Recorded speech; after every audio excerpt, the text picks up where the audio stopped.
Hey guys, welcome back to my channel. Okay, so here it is, spoiler number 3 for you.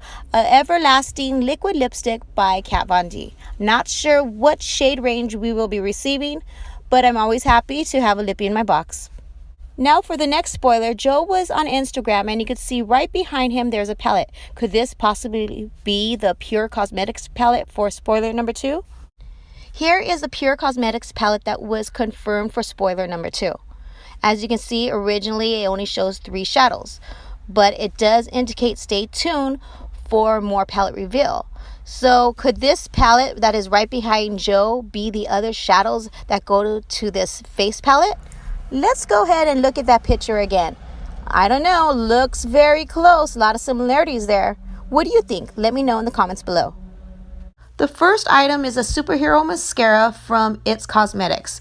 Now, the picture that was released by BoxyCharm does look like a sample size, so I'm not really sure what size we're going to receive, but I will definitely let you know. Okay guys, that's all I have for you today. Don't forget to hit that notification bell, give me a thumbs up, and don't forget to subscribe so you don't miss a spoiler. As always, I love you and have a blessed day.